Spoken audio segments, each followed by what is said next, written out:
Hello, ladies and gentlemen. Welcome back to my Series 7 retrospective thingy.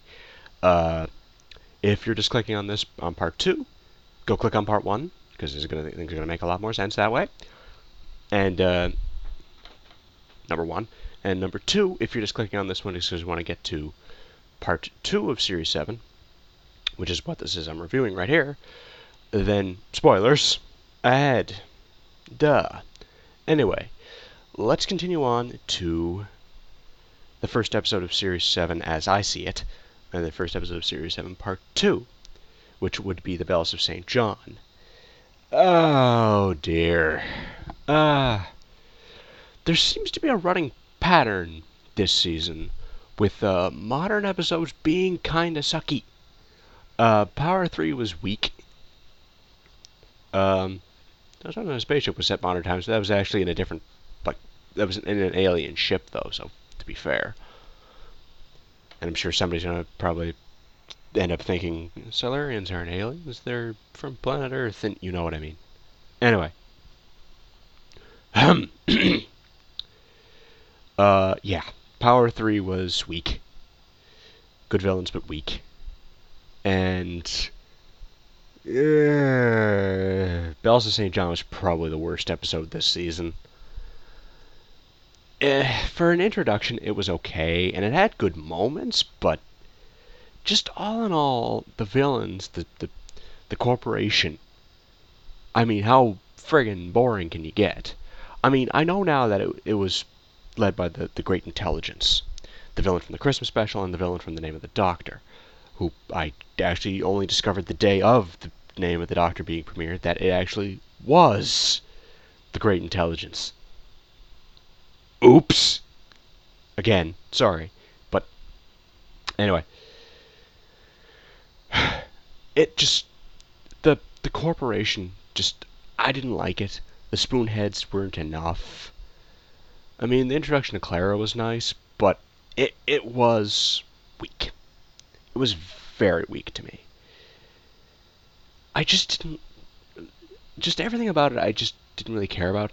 The Wi-Fi thing, I mean, what I like about Doctor Who is that it can stuff can happen in modern day, it can happen in, but it can also happen 10 million years ago on a planet 10 million light years away.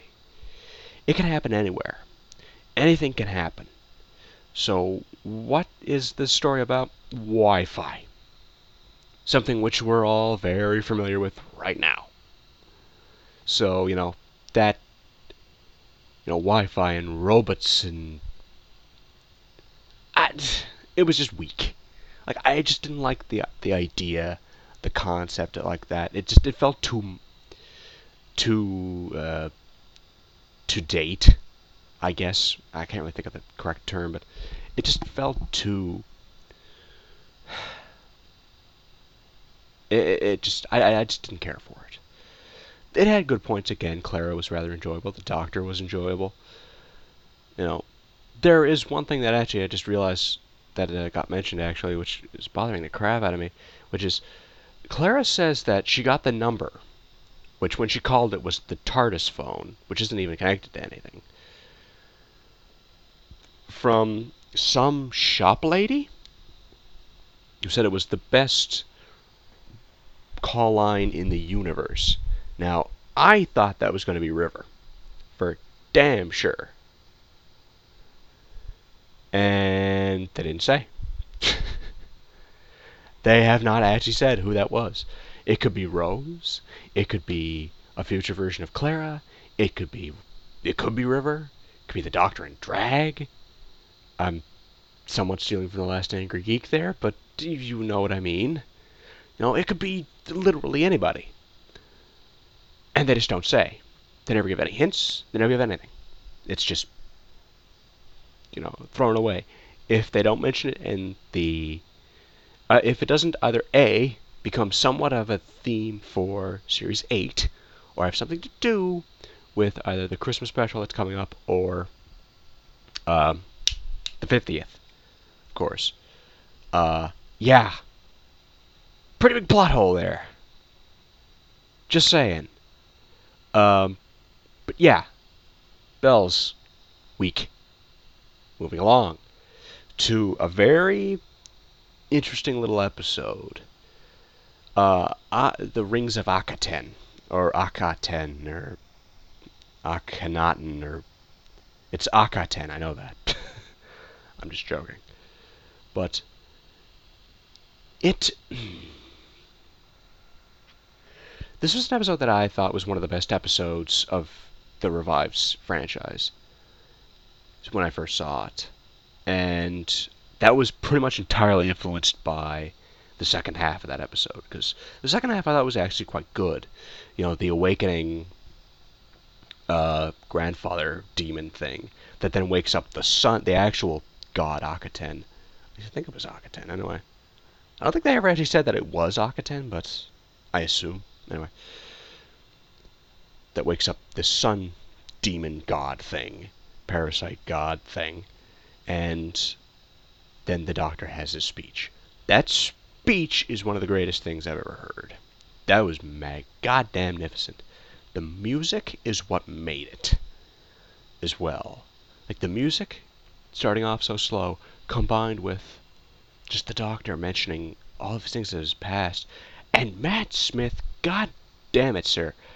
I once said, arguing myself being a Matt Smith, my favorite doctor is the 11th, of course, and I was having not an argument, but well, it was pretty much an argument with a David Tennant fan, and I said that while I can agree that David Tennant is a better actor, I think Matt Smith has something to him. I now take back that better actor thing, because god damn, that speech kicked ass, and I really felt it too. That was the kicker. That's what I love about this.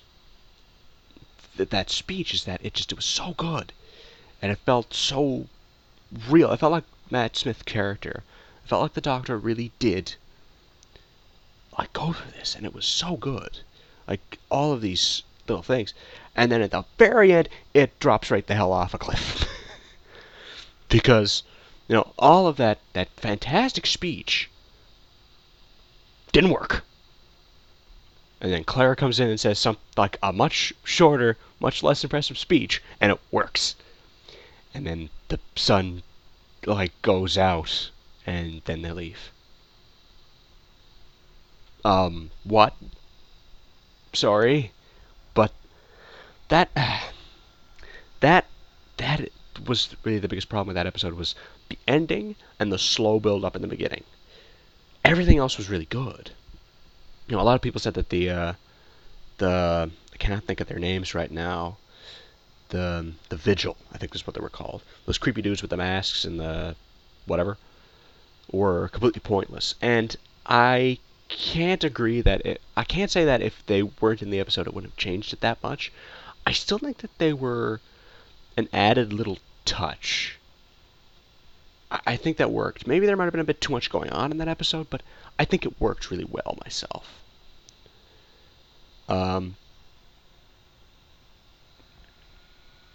But like I said, the beginning was slow. The ending, I don't think it was one of the best episodes of the Revive series anymore. I think that was the best speech of the Revive series by a long shot.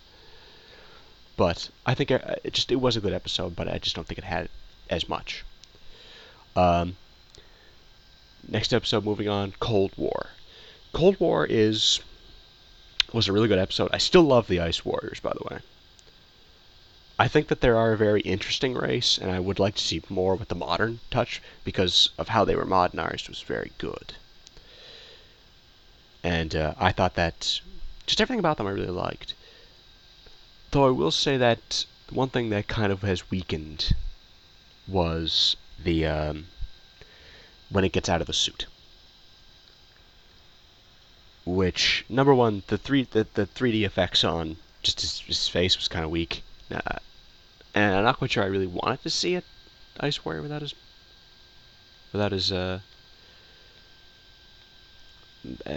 helmet on, because I just think that was kind of, it didn't quite work. It's one of those things I really didn't need to see, I guess. But I do think that with the armor on, it was a very imposing figure, and I would have just really enjoyed it basically just being like I will admit, coming out of the suit and its behavior does change it from just having like one Sontaran or a Cyberman on that sub. But I don't know. There's just something about it that I just think I would have liked it if they changed like one or two things. There. That's about it. Slightly slow build. Still really good episode though. Like I said, the effects were a bit off, and the hand. Yeah, I don't know why I didn't say anything about this in the first time I reviewed this, but that hand, the rubber hands they used were really cheap looking. Uh, Actually, that is one thing that kind of baffles me. Back in Bells of St. John, there was an effect they used, which I thought was a really nice effect, actually, which was where the doctor was going up the side of the spire, the whatever it was called, and it showed the 3D effect of him going up. And the obviously it was CG.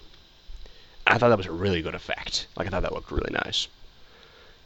Then between Cold War and a particular couple shots in Nightmare in Silver, they ran out of the budget.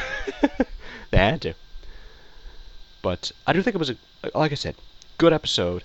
The effects kind of ruined it, and it did kind of drop off once he got out of the suit. Now that I think about it, so good, but. And moving on to the next episode, Hyde.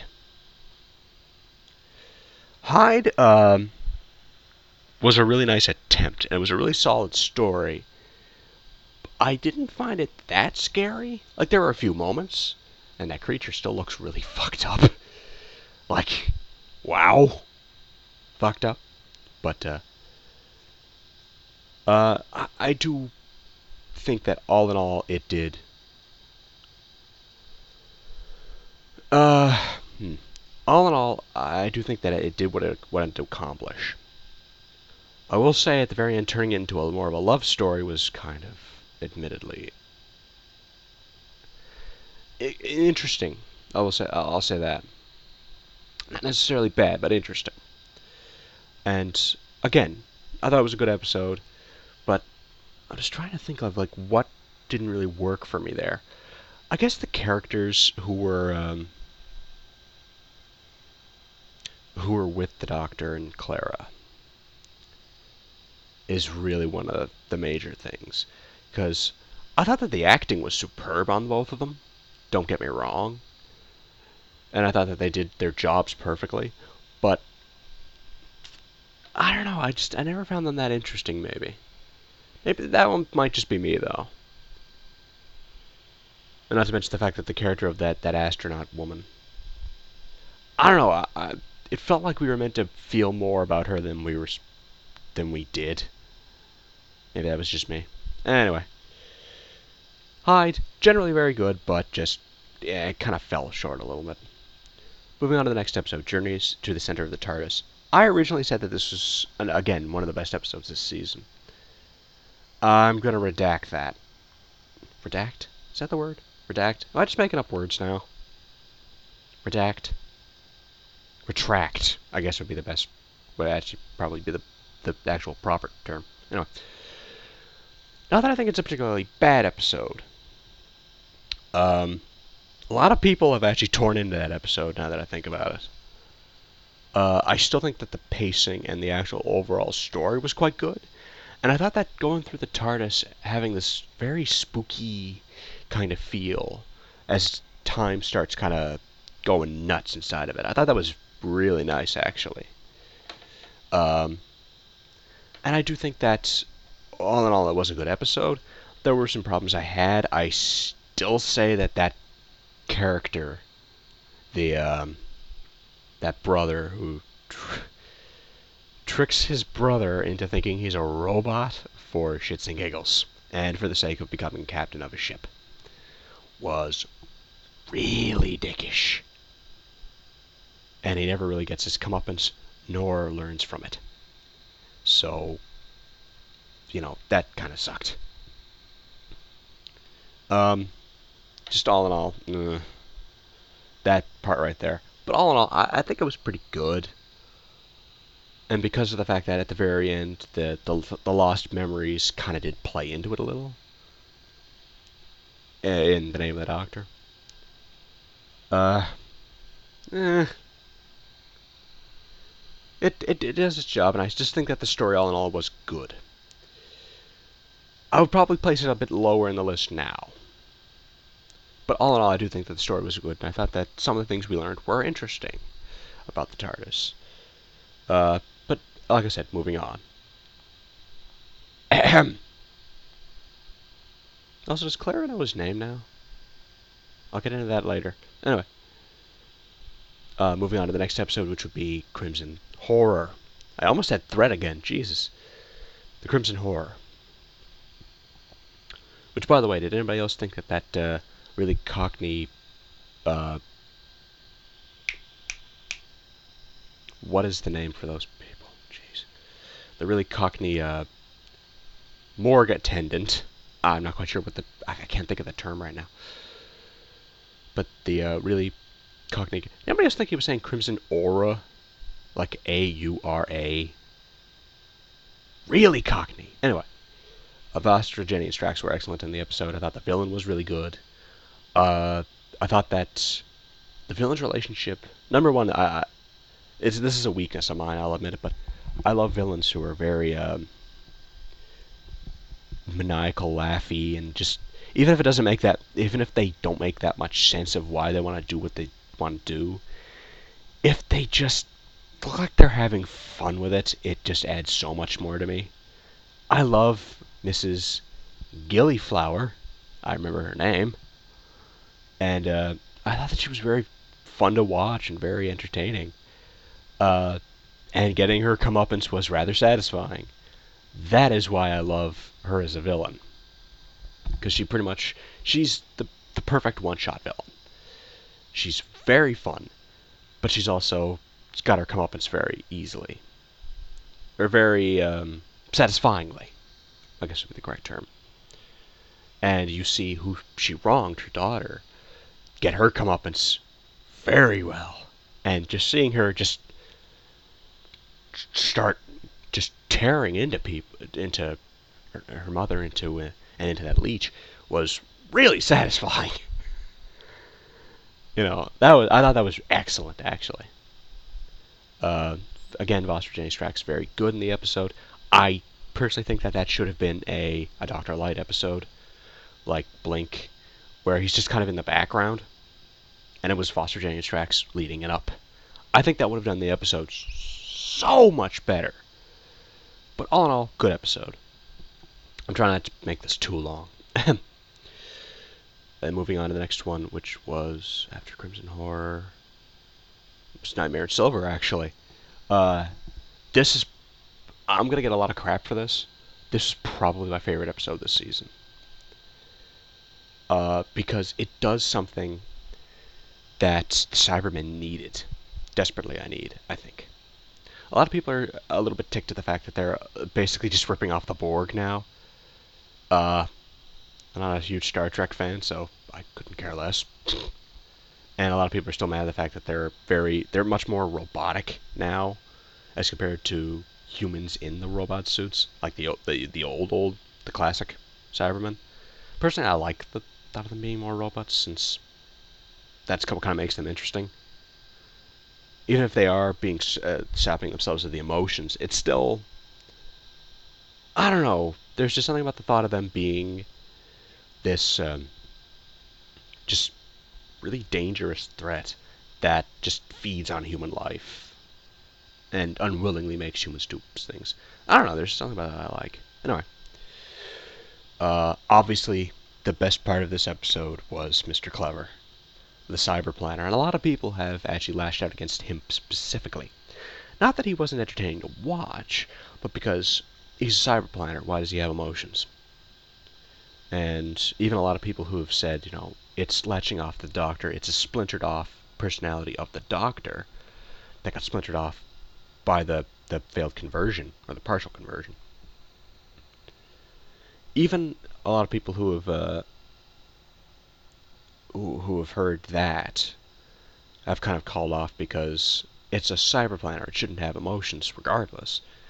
It's the Doctor we're talking about.